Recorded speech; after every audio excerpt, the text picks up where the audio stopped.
kita lanjutkan perbincangan dengan Bung Refli Harun. Kita ikuti lagi jalannya sidang gugatan Pilpres di MK yang berlangsung saat ini. Kita saksikan bersama. Terima kasih, Saudara Ketua Hakim Konstitusi, atas kesempatan yang diberikan kepada saya. Majelis Hakim Konstitusi yang mulia, yang saya hormati, sebetulnya saya sudah siapkan sebuah sambutan pengantar, tetapi saya rancang sebagai pengantar. Tapi karena sekarang kuasa hukum saya sudah menyampaikan pokok-pokok permohonan, saya tidak akan mengulangi hal-hal yang sudah disampaikan. Majelis Hakim yang saya muliakan,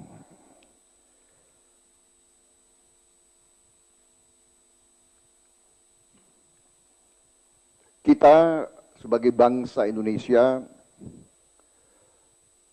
telah melakukan suatu konsensus nasional dalam berbagai tahap dalam kehidupan bangsa dan negara kita. Sebelum kemerdekaan, konsensus nasional yang besar yang telah kita adakan sebagai bangsa adalah kesepakatan Sumpah Pemuda tahun 1928. Konsensus bangsa yang besar selanjutnya adalah Proklamasi 17 Agustus 1945, di mana bangsa Indonesia telah menerima Pancasila sebagai dasar negara. Konsensus besar selanjutnya adalah pada tahun 1899, di mana bangsa Indonesia telah sepakati demokrasi sebagai sistem politik dan sistem pemerintahan yang akan kita jalankan bersama dalam mengatur dan memerintah bangsa dan negara kita. Inti daripada demokrasi adalah kedaulatan rakyat.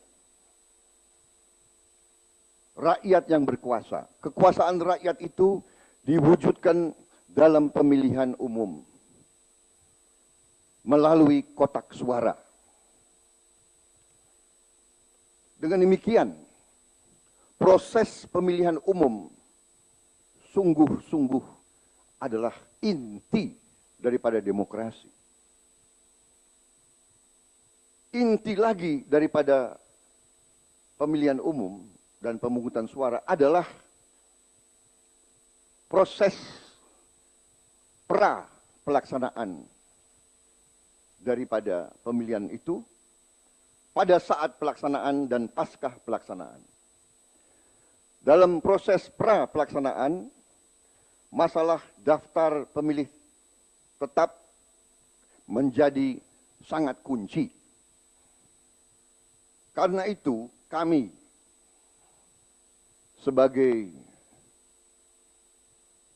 calon yang didukung oleh 7 partai besar yang dalam pemilihan legislatif mendapatkan 62% suara,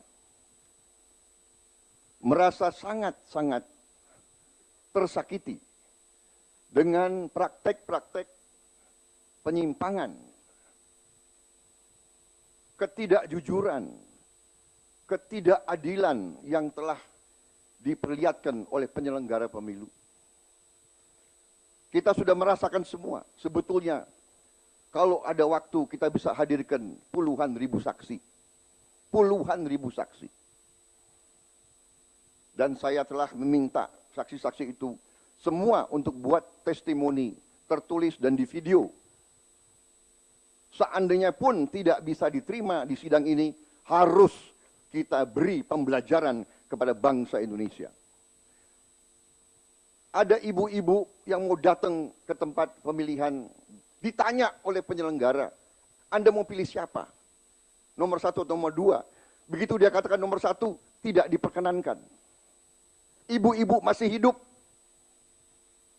ada di Bendungan Hilir. Majelis Hakim yang mulia,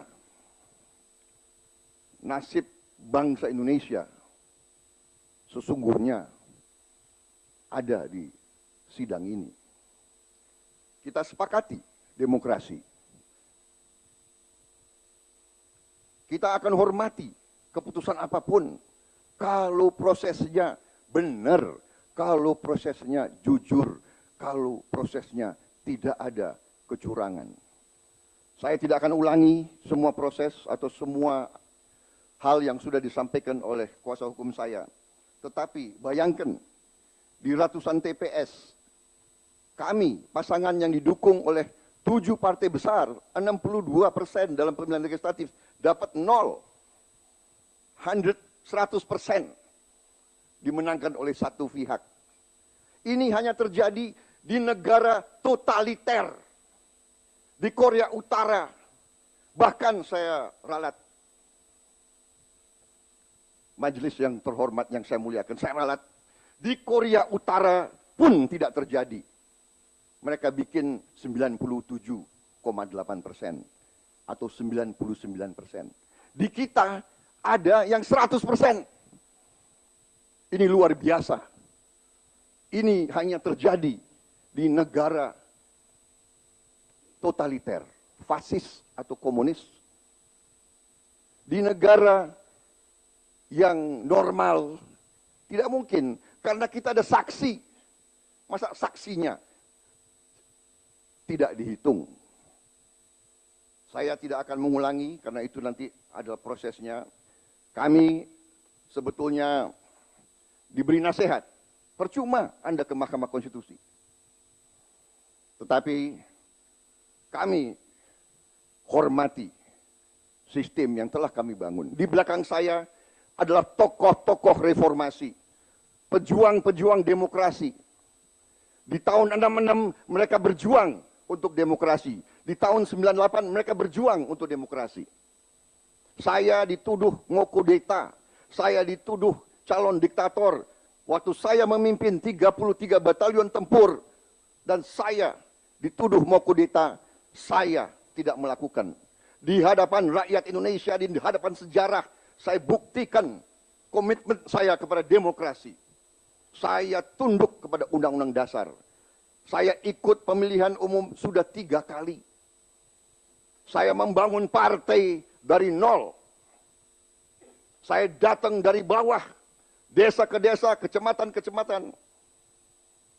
Dan sekarang kita dihadapkan dengan pemerkosaan terhadap hak-hak demokrasi. Saudara-saudara majelis hakim yang saya muliakan, seluruh bangsa akan berharap suatu keadilan. Katakanlah yang benar-benar dan yang salah-salah. Kami tidak mau berkuasa di atas ketidakbenaran.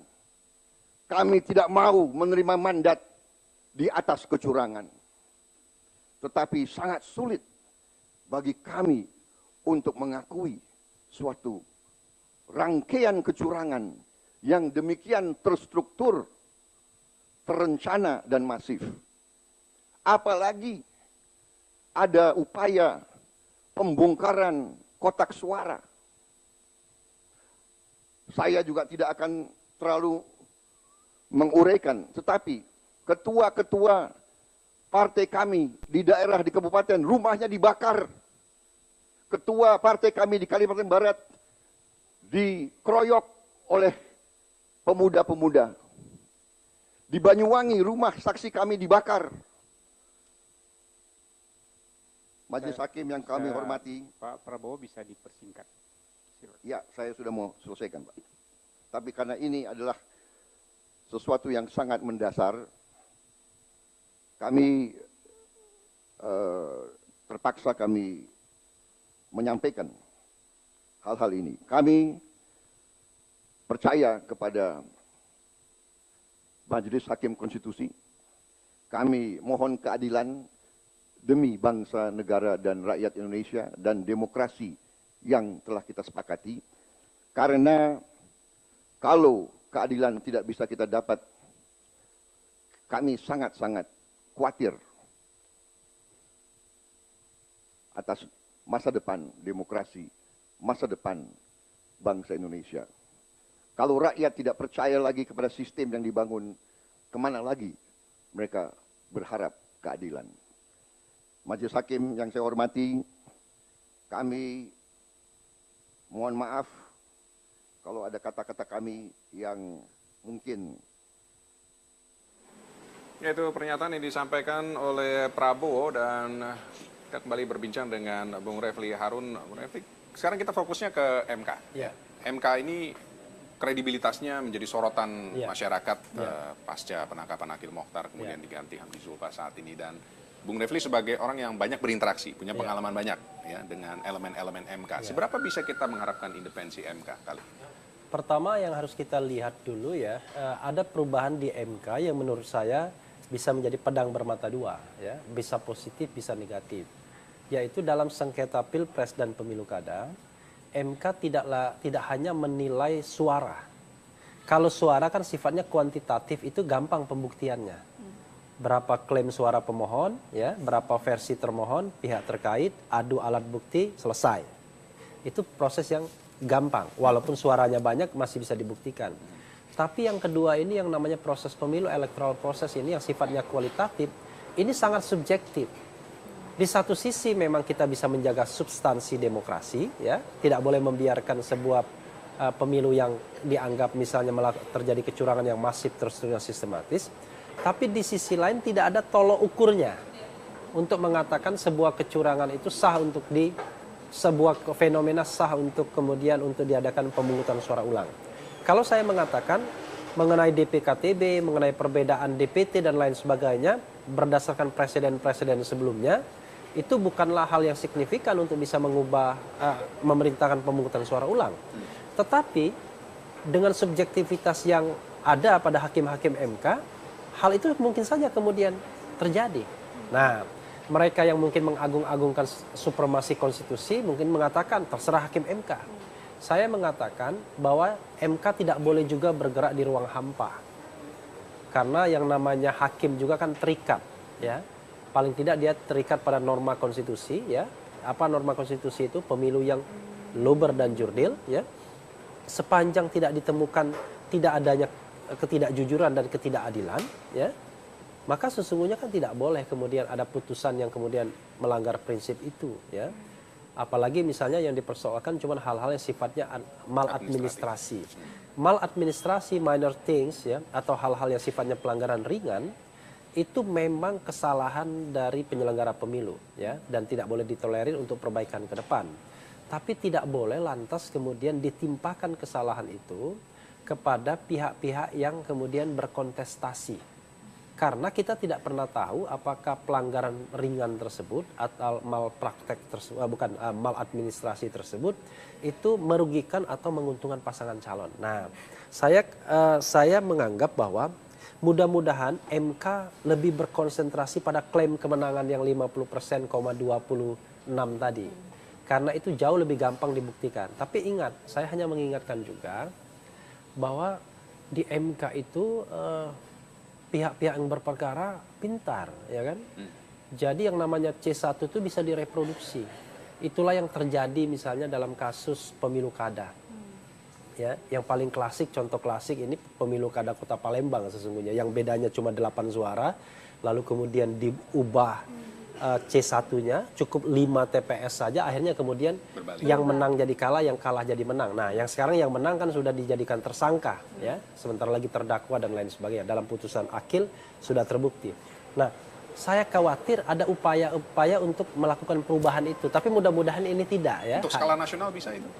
Kan intinya adalah bukan skalanya. Apakah pihak-pihak yang berperkara itu memiliki kekuatan atau tidak untuk melakukan itu? Ya salah satunya tentu financial resources, kekuatan finansial.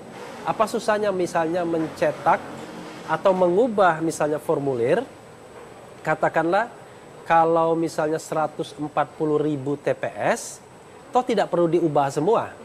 Cukup barangkali yang dibutuhkan 50.000 untuk membalikkan keadaan. Maka kira-kira mencetak 50.000 formulir suara, lalu memfotokopinya, kira-kira susah atau gampang? Nah, kira-kira begitulah. Nah, hal-hal seperti ini yang menurut saya yang MK harus korek betul, ya.